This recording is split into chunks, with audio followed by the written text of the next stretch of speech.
மொதல் விஷயம் கிரியேட்டிவிட்டி. ஒரு சின்ன கிரியேட்டிவிட்டி இருந்தால் பெரிய பிரச்சனைகளை சமாளிச்சிடலாம். நான் சமீபத்தில் சேலத்துக்கிட்ட ஒரு நிகழ்வுக்கு போயிருந்தேன். ஒரு பொண்ணுக்கு 8வது படிக்கக்கூடிய பொண்ணுக்கு பெஸ்ட் இன்வென்டர்னு ஒரு அவார்டு கொடுத்தாங்க. பெஸ்ட் என்ன தெரியுமா பண்ணிருக்கு அந்த பொண்ணு?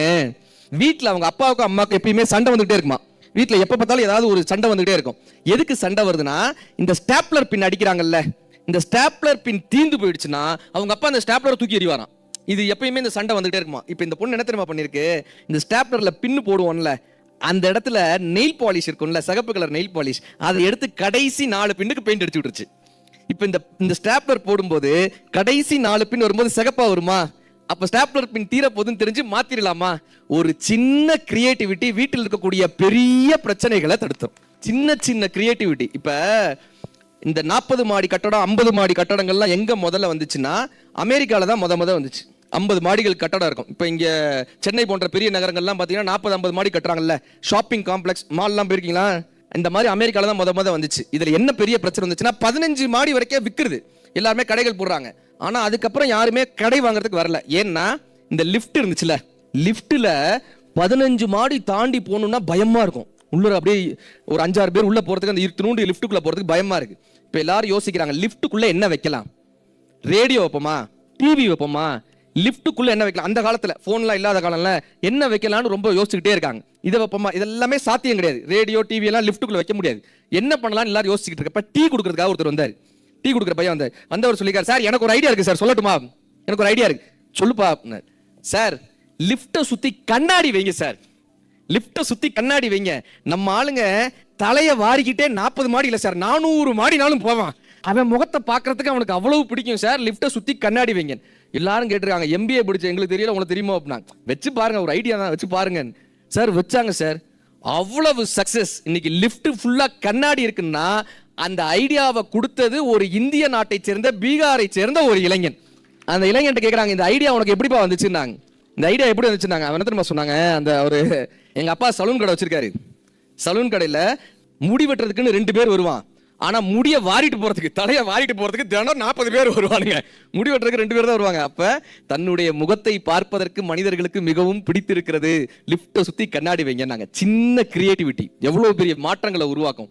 ஒரு அப்பா தன்னுடைய பிசினஸ 3 பசங்கள்ல யாருக்கு கொடுக்கலான்னு யோசிக்கிறார். 3 பசங்க இருக்காங்க, யாருக்கு தன்னுடைய பிசினஸை கொடுக்கலான்னு.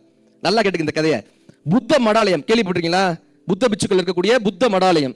அங்க அவங்க அப்பா சொல்றாரு, புத்த மடாலயத்துல சீப்பை கொண்டு போய் வித்துட்டு வரணும்ன்றாரு. ஒரு 100 சீப்புகளை கொடுத்து புத்த மடாலயத்துல போய் சீப்பு வித்துட்டு வான்றாரு. புத்தர்கள் மடாலயத்தை புத்த பிட்சுக்கள் பாத்தீங்களா, தலையில முடியே இருக்காது, எல்லாருமே மொட்டை அடிச்சிருப்பாங்க. அந்த இடத்துல கொண்டு போய் சீப்பை விற்கணும்ன்றாரு. கிட்டத்தட்ட 20 நாள் ஆச்சு. மூத்த பையன்ட்ட கேட்டாரு, நீ எத்தனை சீப்புடா வித்த அப்படின்னாரு. எத்தனை சீப்பு வித்தேன்? பையன் சொன்னா, அப்பா ஒரு சீப்பு வித்தேன்பா, ஒரே ஒரு சீப்பு தான்ப்பா வித்தேன், முடியே இல்லப்பா அவங்களுக்கு, அவங்க ஏன்பா சீப்பு வாங்க போறாங்க, ஒரு சீப்பு தான்ப்பா வித்தேன். எப்படிடா வித்தேன்னு கேட்டாங்க. 20 நாள் போய் நின்றுட்டு இருந்தேன்னா ஒரு புத்த பிச்சு பார்த்தாரு, பாவப்பட்டு என்கிட்ட ஒரு சீப்பு வாங்கிட்டு போனாருப்பான். சரி, 2வது பையன்ட்ட கேட்டாங்க, நீ எத்தனை சீப்பு வித்தேன்? நான் 4 சீப்பு வித்தேன்ப்பான்னா. 4 சீப்பு. எப்படிடா 4 சீப்பு வித்தேன்? நீங்க இந்த சீப்பை முடிவாரதுக்கு மட்டும் இல்லைங்க, முதுகு சொரியறதுக்கும் பயன்படுத்தலாம். சும்மா அரைச்சிச்சுன்னா முதுகு சொரியத்துக்கு கூட சீப்பை பயன்படுத்தலாம்னு சொன்னேன், 4 சீப்பு வித்தேன்பான். 3வது பையன்ட்ட கேட்டாரு, நீ எத்தனை சீப்பு வித்தேன்? அப்பா நீ கொடுத்த 100 சீப்புமே 3 நாள்ல தீந்து போயிருச்சு, இன்னொரு 100 சீப்பு கொடுப்பா, அதையும் நான் வித்துருவேன்னா. ஆச்சரியப்பட்டு பார்த்தாங்க, எப்படிரா போய் புத்த மடாலயத்துல புத்த பிட்சுக்கள் மத்தியில 100 சீப்பையும் எப்படிரா வித்தன்? அந்த பையன் என்ன தெரியுமா சொன்னா, நான் அந்த சீப்ல புத்தரினுடைய வாசகங்களை அப்படியே எழுதினேன், ஒவ்வொரு சீப்பிலும் புத்தரினுடைய வாசகங்களை எழுதினேன். அவங்க கிட்ட என்ன தெரியுமா சொன்னேன், இந்த மடாலயத்துக்கு வரக்கூடிய அன்பர்களுக்கு நீங்கள் இந்த சீப்பை பரிசாக கொடுக்கலாம், ஒவ்வொரு சீப்பும் ஒரு புத்தனின் வாசகம் தாங்கி இருக்கிறது, இதை நீங்கள் பரிசாக கொடுக்கலாம்னு சொன்னேன். அந்த மடாலயத்திலிருந்து 100 சீப்பையும் ஒரே நேரத்தில் வாங்கிட்டாங்கப்பா. ஒரு சின்ன கிரியேட்டிவிட்டி எவ்வளவு பெரிய மாற்றங்களை நம்ம கிட்ட உருவாக்குது இல்லையா? நம்ம எதை சிந்திக்கிறோம் என்பதை விட எப்படி சிந்திக்கிறோம் என்பதில் தான் நம்ம வாழ்க்கை இருக்கு. பார்க்க தெரிந்தால் பாதை தெரியும், பாதை தெரிந்தால் பயணம் தொடரும், பயணம் தொடர்ந்தால் கதவு திறக்கும், கதவு திறந்தால் காட்சி கிடைக்கும், காட்சி கிடைத்தால் கவலை தீரும், கவலை தீர்ந்தால் வாழலாம், வாழ நினைத்தால் வாழலாம், வழியா இல்லை பூமியில், ஆழக்கடலும் சோலை போல ஆசை இருந்தால் நீந்தி வான்னு கண்ணதாசன் ஐயா எழுதியிருப்பார்.